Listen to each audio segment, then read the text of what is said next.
it's the real one, it's the final one, it's the Galaxy S4. Here we go, the hardware I showed you on the launch event. So just a quick overview for those who haven't seen the video, but you find it in this channel too. This backside looking like metal isn't. It's just looking like, because it's plastic, as you can see. And you have removable battery, you have 16, 32 and 64 gigabyte internal memory.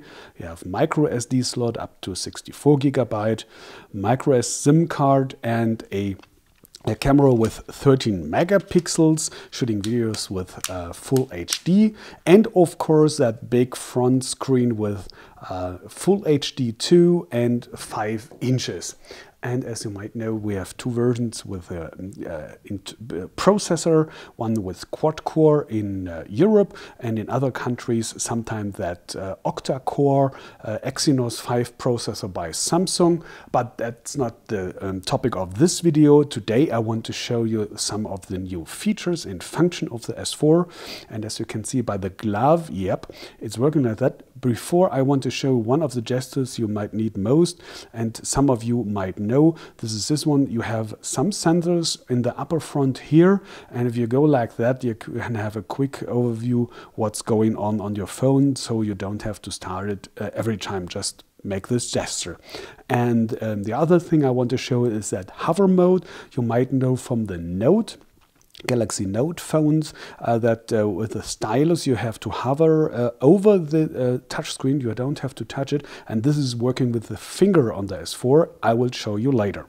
First, let me get off that glove over here. I want to prove that the touch screen is working with gloves too. So even if the next summer, the summer is coming finally, the next winter will come too soon. So that's a great idea that you can use your phone with gloves, and very precisely, and that's a great feeling.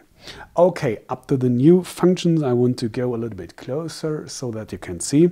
The first thing I want to show you is concerning this new icon on the corner here, where you can expand the quick buttons, where you can, let's say, Wi-Fi or GPS with just one hit deactivate or activate.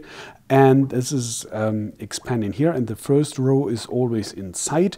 And of course you can edit where the icons are placed just by drag and drop this in this settings. The only thing I don't like is that you just have the icons, and that you can see what function is behind which icon.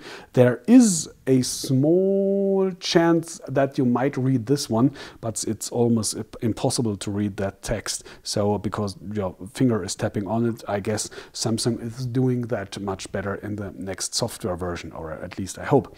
But nevertheless, it's a good idea to have more shortcuts over here, and that you can edit them.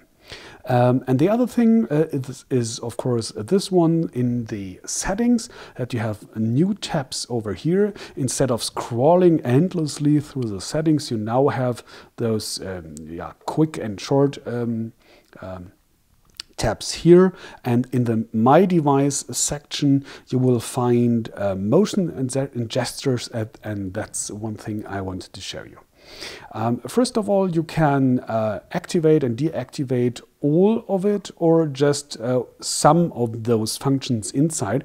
And the first one is this one I showed you already, and I like very much how Samsung is showing it to the user, because you don't have you not only have little text, you always in every function you will find a little animation like this. Here are the settings, and I like especially this one where you can try out the new function. And let me show it like this one. With the websites, you can try it over here. So if you have a website, if you're looking at it and you make a gesture like this one, you can browse through the site.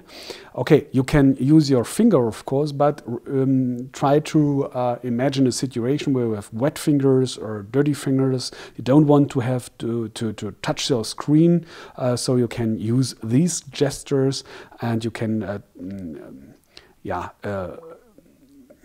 train how to do it.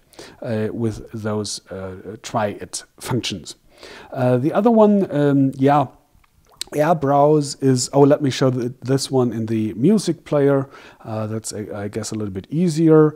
And let me go into the player mode like this. Okay, here we go. It's running. I just turned off the sound. And now you can have by gestures a next or a back title. Of course, you could use, again, your finger. And of course, you can touch down to shut it down totally. And as you might know, those ringtones like this one, it's all there. I don't want to show you all, but just the best ones. But nevertheless, I have to hurry a little bit to not make a movie that's during more than an hour. Motions and gestures, here we have been, and now we go to the motion section, and that's a little bit tricky, I guess, because let me show it with the zoom function. This one, okay, we go to landscape mode. You're watching a photo and tap with 2 fingers, and now you can turn on and off the zoom by just moving your phone like this one here. You have the sensitivity, as you can see. I don't see any need for it, because if you're already touching the touch screen, why gesture? And that's the same one. If you are inside and zoomed in, and now you use 1 finger, you can move around and see it like this one, but I don't see the need, because if I'm just touching the screen, I can browse through the photo like this one. But maybe you know a function, and that's a great one. I guess the real deal that Samsung is offering those functions, but if you don't like it or don't see any need for it, you can just deactivate it all over here. This last one, for my opinion, is one of the best, and that's a screenshot function. You might never need it again, but for me, it's just go like this one, and you have a screen capture, a shot, and as a JPEG in your gallery, and you can send it right away, whatever you want to share. Okay, and here we go to the Air View section. That's this one. I like them all, and especially this in the hover mode. It's working in the gallery and in the calendar and messaging. Like, let me go like this one. And if you hover over the display, that's too quick. Let's go to the gallery.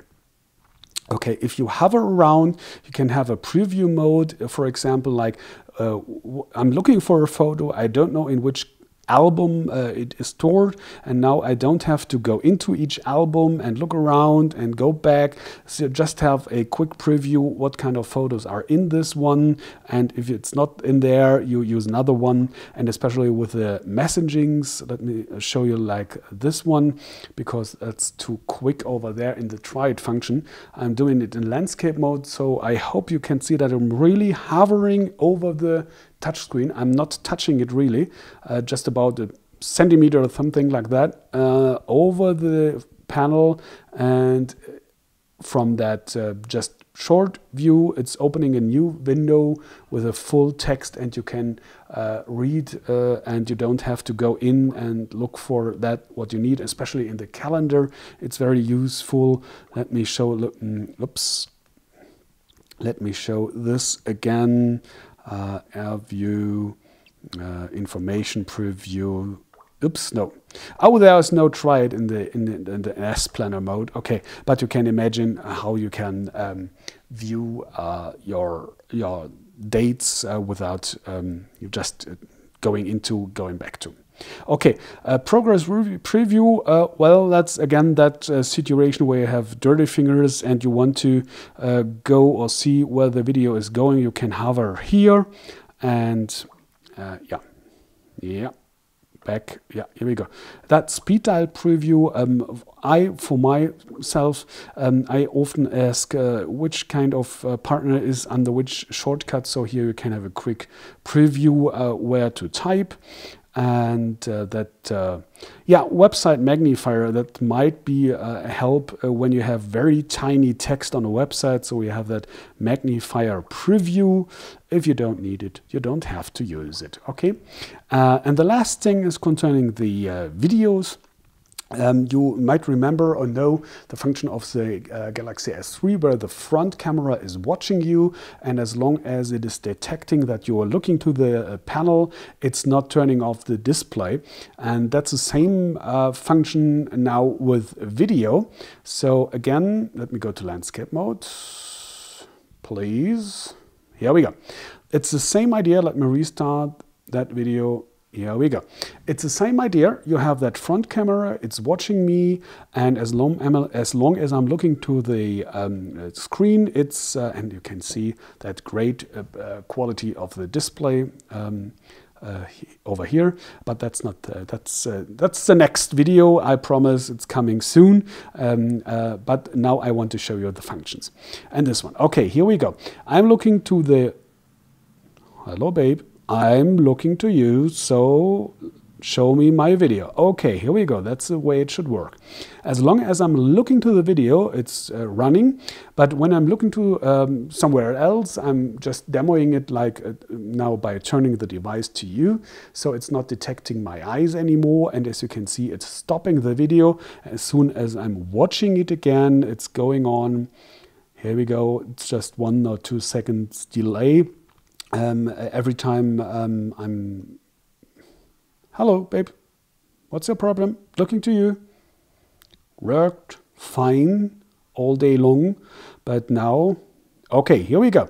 Again, I'm turning it to you, not looking, and looking again, and restarting. That's the way it should work. Okay, I guess you got it, what I mean. And the other thing you might know is that little button over here, and if you hit this one, the video is in the little tiny window here, and you can remove it just the way you want to. And in case you have, let's say, you're in messagings and want to do your messaging, you can always look your video nevertheless. You can stop it, and again, here we go. And the other thing is, if you hit along this back button here, you will get this function, and that's a great one, because if you're in, let's say that messaging, you can, okay, here we go, gallery, and drop them here. And as you see, and here we are, this is our video, and you have a split screen, and you can decide how big one side shall be, and there you have 3 functions, similarity on the screen. This one is the first, the gallery, this one is the second, that messaging, that you can see, okay, this is a real one, and you can go here and type whatever you want and close your movies if you want to. So you have 2, or with the video 3 functions. You can have multitasking, but you have to be multitasking able by yourself. That's a hard one with 3 functions, but nevertheless, it's a great one.